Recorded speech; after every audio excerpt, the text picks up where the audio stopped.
हमारे अपने वामसी पोर्टल में, हमारे मंत्रालय के वामसी पोर्टल में हमने रिकॉर्ड देखा है। सचर कमेटी जो आपने बनाया है 2006 में, उन्होंने भी ये बारे में काफी डिटेल में जिक्र किया हुआ है।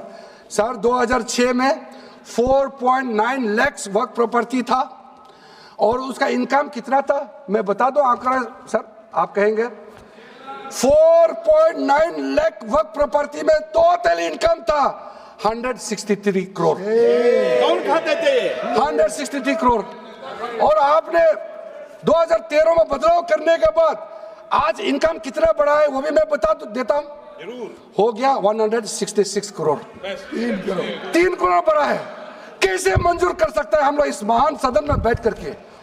अगर इतना 10 सालों के बाद भी दुनिया का सबसे ज्यादा प्रॉपर्टी का टोटल इनकम जनरेशन 3 करोड़ बढ़ता है तो ये हम कभी मंजूर नहीं कर सकता। अध्यक्ष महोदय, वक्त एक सर हमने जो नया प्रावधान रखा है उसमें जितना भी जो आर्बिट्रेरी प्रोविजन जो जरूरी नहीं था उसको हमने सामान्य रूप से देश में और जितना कानून है उसको मिलाते हुए मुख्य रूप से ट्रांसपेरेंसी इन वर्क मैनेजमेंट सर्वे को अपडेट करने के लिए जो पहले इनसफिशिएंट प्रोविजन था इसमें वर्क लैंड रिकॉर्ड्स वगैरह में महिलाओं का इनहेरिटेंस राइट्स, बच्चों का राइट और साथ साथ में कई हजारों केसेस पेंडिंग है ट्राइब्यूनल और कोर्ट्स में, उसको सेटल करने के लिए जो आज लगभग 10,000 से भी ज्यादा केसेस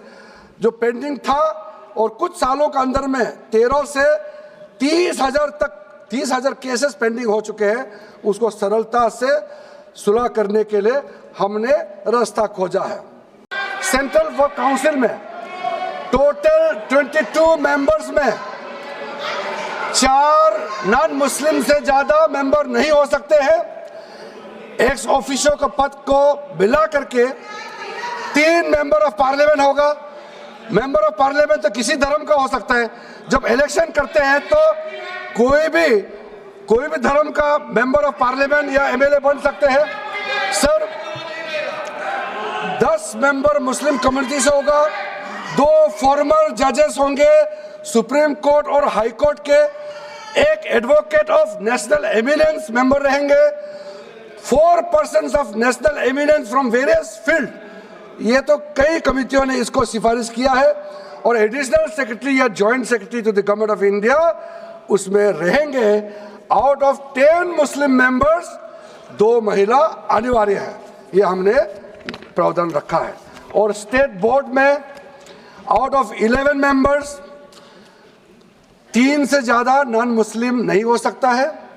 एक्स ऑफिसर को मिलाकर के 1 chairperson, 1 MP, 1 MLA, 4 members from Muslim community, 2 members with professional experience, 1 member of Bar Council and Joint Secretary to the state government dealing with work matters. Out of 4 Muslim members, 2 shall be women. ये हमने रखा है ताकि हमारे बहनों को किसी तरीके से दरकिनार नहीं कर सके।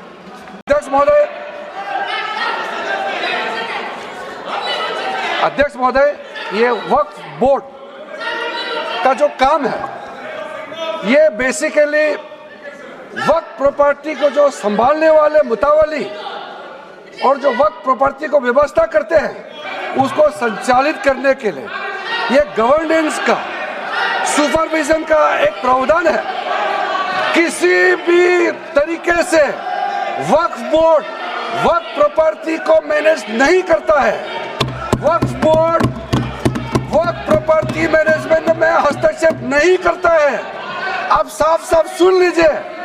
जो कमेटी इस बार दोनों सदन लोकसभा राज्यसभा मिला करके ज्वाइंट कमेटी में वक्फ अमेंडमेंट बिल पे जो चर्चा हुई है, आज तक भारत के संसदीय इतिहास में इतना व्यापक रूप से चर्चा, कंसल्टेशन और समय कभी नहीं दिया है।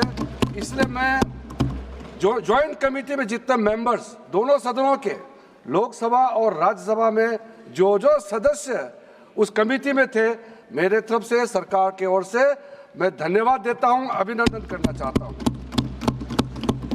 अध्यक्ष महोदय जी, कुल मिलाकर के 97,27,772 याचिकाएं ऑनलाइन, फिजिकल, मेमोरेंडम के रूप में, रिक्वेस्ट के रूप में और सुझाव के रूप में पूरे तरह से सरकार ने देखा है, वो जेपीसी के माध्यम से हो या डायरेक्ट दिया हो, हमने सब उसको देखा है।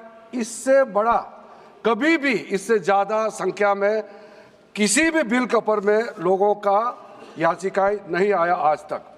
कुल मिलाकर के 284 डेलीगेशन ने अलग अलग समुदाय के जो स्टेक होल्डर्स हैं उन्होंने कमेटी के सामने में अपने बात को रखा है, सुझाव भी दिया है।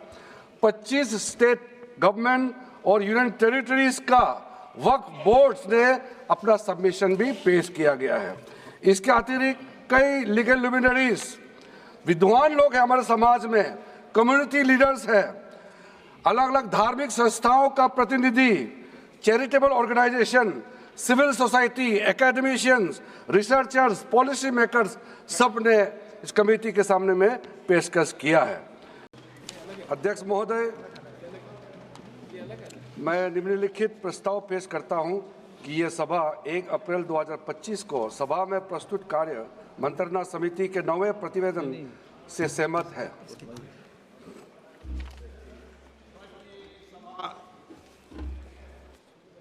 1 अप्रैल 2025 को सभा में प्रस्तुत कार्य मंत्रणा समिति के 90 प्रतिवेदन से सहमत है। जो सदस्य प्रस्ताव के पक्ष में हाँ कहें, जो सदस्य प्रस्ताव के विरोध में ना कहें। मेरे विचार में निर्णय हाँ वालों के पक्ष में, हाँ वालों के पक्ष में प्रस्ताव अनुमोदित किया जाता है। ये बिजनेस एडवाइजरी कमेटी है।